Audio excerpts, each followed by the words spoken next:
أعوذ بالله من الشيطان الرجيم. بسم الله الرحمن الرحيم.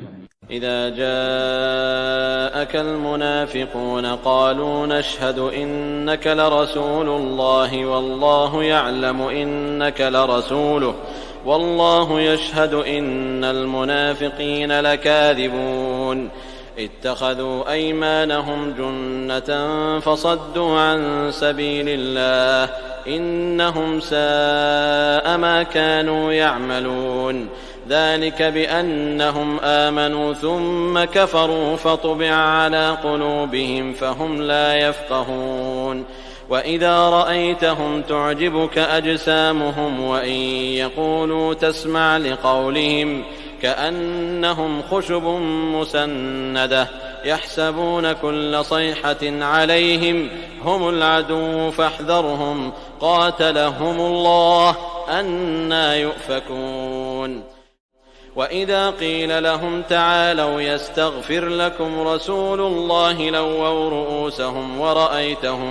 ورأيتهم يصدون وهم مستكبرون سواء عليهم أستغفرت لهم أم لم تستغفر لهم لن يغفر الله لهم إن الله لا يهدي القوم الفاسقين هم الذين يقولون لا تنفقوا على من عند رسول الله حتى ينفضوا ولله خزائن السماوات والأرض ولكن المنافقين لا يفقهون يقولون لئن رجعنا إلى المدينة ليخرجن الأعز منها الأذل ولله العزة ولرسوله وللمؤمنين ولكن المنافقين لا يعلمون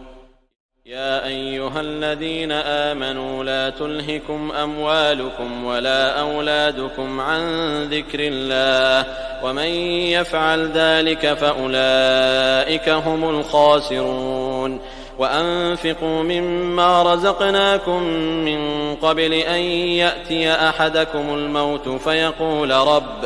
فيقول رب لولا أخرتني إلى أجل قريب فأصدق وأكن من الصالحين ولن يؤخر الله نفسا إذا جاء أجلها والله خبير